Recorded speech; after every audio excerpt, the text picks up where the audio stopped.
(10년) 전 항공계는 후에 허드슨강의 기적으로 명명된 사건으로 인해 충격을 받았습니다. 그날 2명의 비행기 조종사들은 안전하게 비상 착륙이 가능한 유일한 활주로를 이용해야만 했는데 그것은 바로 뉴욕시에 있는 폭이 좁은 허드슨강이었습니다. 어떻게 이런 위급한 상황에서도 아무도 목숨을 잃지 않을 수 있었을까요? 한번 확인해 보죠. 2009년 1월 15일 US 에어웨이 1549편은 뉴욕의 라과디아 공항에서 노스캐롤라이나의 샬럿 더글라스 공항으로 가는 정기편이었습니다. 에어버스 A320의 기장은 57세의 첼시 설렘버거, 별명은 셜리로 항공안전 전문가이자 전직 글라이더 조종사였습니다. 1980년 민간 항공사에 입사하기 전에 그는 전투기 조종사로 미 공군에 복무했습니다. 이 운명적인 날까지 설렘버거는 약 5,000시간의 A320 비행을 포함해 이미 19,000시간 이상의 비행 시간을 기록하고 있었습니다. 49세의 부기장 제프리 스카일스는 에어버스 A320을 조종한 적은 없었지만 15,000시간이 넘는 비행 경력을 보유하고 있었습니다. 이 비행기에는 조종사 2명 외에 150명의 승객과 3명의 승무원이 타고 있었습니다. 이렇게 삶을 변화시키는 무서운 일이 얼마나 빨리 일어날 수 있는지는 강히 충격적입니다. 한순간 조종사들은 제트기에 연료를 채우고 비행기가 이륙했다가 단 2분 후에 엔진의 동력을 모두 잃고 하늘에서 떨어집니다. 아니 잠깐만요. 제가 너무 앞서갔네요. 오후 3시 24분에 조종사들은 모두 준비를 마쳤고 라과디아 공항 관제탑은 이륙을 해도 좋다고 확인했습니다. 모든 장비는 흠잡을 데 없이 작동했고 시야는 16km 밖까지 보일 만큼 맑아서 조종사들은 숨막히는 허드슨강의 경치를 볼 수 있었습니다. 얼마 후 이 허드슨강이 생존을 위한 유일한 희망이 될 거라는 것을 그들은 알고나 있었을까요? 어쨌든 그 비행은 기장 설렘버거가 지난 40년 동안 비행한 다른 일상적이고 평범한 비행과 다를 바 없었습니다. 처음 100초 동안은요. 이때 조종사들은 고도를 높이며 필요한 기내 임무를 수행하고 있었습니다. 그런데 갑자기 이런 일이 일어난 거죠. 오후 3시 27분 비행기가 초속 96m로 움직이는 가운데 기장인 설렘버거는 비행기가 새들과 부딪히기 바로 직전에 이 캐나다 거위떼를 발견했습니다. 850m 상공에서 아주 빠른 속도로 움직이고 있었기 때문에 조종사들은 새와 충돌하는 것을 피할 수 없었습니다. 그들은 시야를 가득 메운 커다란 새들을 무기력하게 바라볼 수밖에 없었습니다. 그때 비행기는 흔들렸고 기내에 있던 모든 사람들은 엔진의 웅웅거리는 소리와 귀청이 터질 듯한 굉음을 들었습니다. 창가 좌석에 앉아있던 승객들이 엔진에서 불꽃이 품어져 나오는 걸 봤고 그리고 나서는 정적과 토할 것 같은 기름 냄새가 진동했습니다.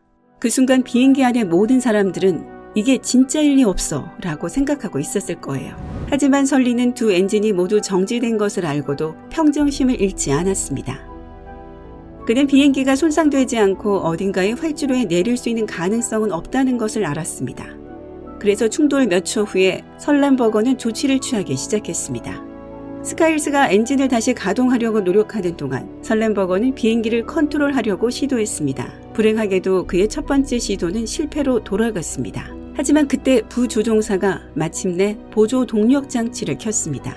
그게 없었더라면 비행기를 통제할 수 없었을 겁니다. 조종사들은 비행기를 왼쪽이나 오른쪽, 위아래로 움직일 수 없었을 것이고 비행기는 말 그대로 하늘에서 추락하게 됐을 겁니다. 보조 동력 장치를 켠 채 비행기는 여전히 고도를 올리고 있었지만 눈에 띄게 속도가 느려졌습니다. 930m 고도에 도달한 후 비행기는 시속 390km까지 속도를 내면서 활강하기 시작했습니다. 오후 3시 28분 비행기는 이미 고도 500m까지 내려갔습니다. 상황은 매우 나빠졌고 즉각적인 조치가 필요했습니다. 비행기 엔진이 꺼지고 약 20초 후에 설렘버거 선장은 메이데이 조난 신호를 보냈습니다. 새에 부딪혔다. 양쪽 엔진 꺼짐. 라과디아 공항으로 회항한다. 그는 절박하게 보고했습니다. 항공교통관제사 패트릭 하테는 공항 타워의 모든 비행기의 출발을 중지하라고 명령하고 설렘버거에게 13번 활주로로 향하라고 말했습니다.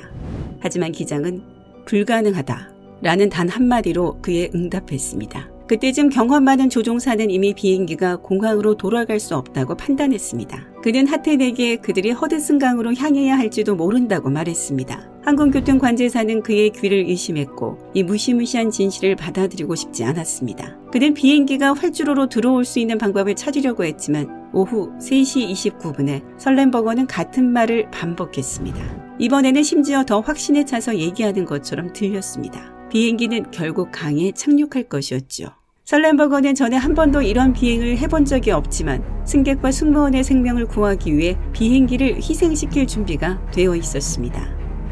인구 밀도가 높은 뉴욕 메트로폴리탄 지역에서 아주 빠른 속도로 하강하는 무거운 비행기를 착륙시킬 수 있을 만큼 길고 넓고 매끄러운 유일한 장소는 허드슨강밖에 없었습니다. 이것을 깨달은 후 기장은 자신이 할 수 있는 유일한 안내 방송을 하는데 그 다음 3초, 그런 상황에서는 엄청 긴 시간이죠. 그 3초를 사용했습니다. 그는 자신 있고 침착한 소리로 말했습니다.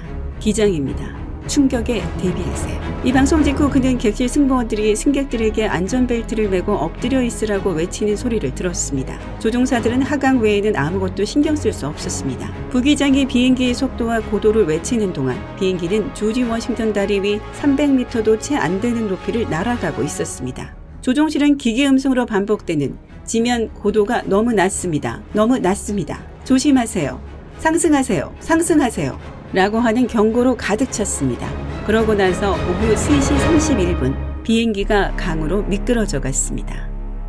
부딪히는 충격은 컸지만 비행기는 수면 위에 떠 있었고 기적적으로 온전했습니다. 거의 일제히 조종사들은 생각했던 것만큼 나쁘지 않았어요 라고 외쳤습니다. 하지만 당연히 거기서 이야기가 끝난 게 아니죠. 승무원들은 강 한가운데 떠 있는 비행기에서 사람들을 대피시켜야 했습니다. 일단 비행기가 강 위에 멈추자 객실 승무원들이 승객들을 대피시키기 시작했습니다. 일부 승객은 비행기 날개로 탈출했고 다른 승객들은 구명보트 위에 뛰어올랐습니다.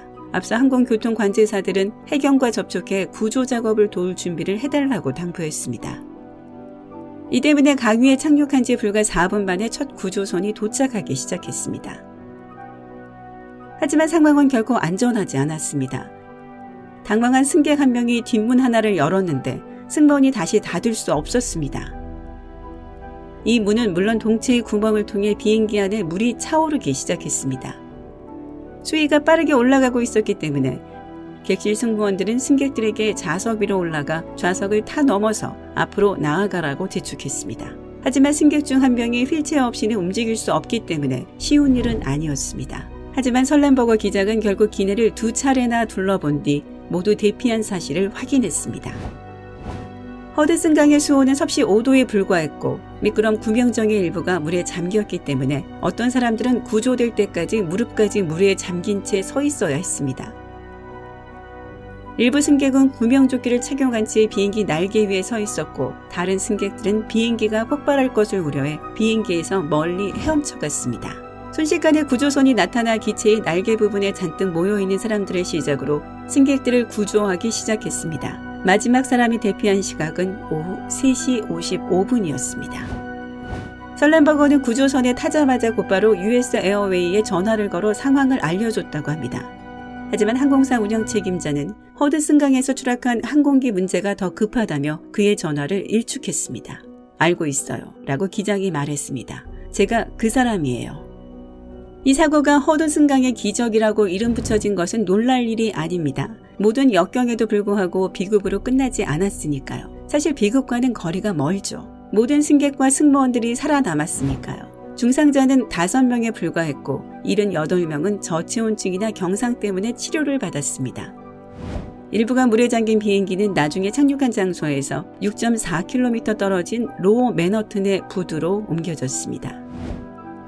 이후 당국은 조사를 할 때 비행기가 무사히 라과디아 공항으로 안전하게 돌아올 수 있었는지를 시험해봤습니다. 그 대답은 아니오였습니다. 더군다나 35초만 지연됐더라도 비행기에 타고 있던 사람들은 모두 목숨을 잃었을 것이고 그 시도 때문에 더 많은 사람들이 사망했을 거라는 것이 밝혀졌습니다. 또한 설렌버거가 수행한 불시착 조치는 항공 역사상 가장 성공적인 것으로 불렸습니다.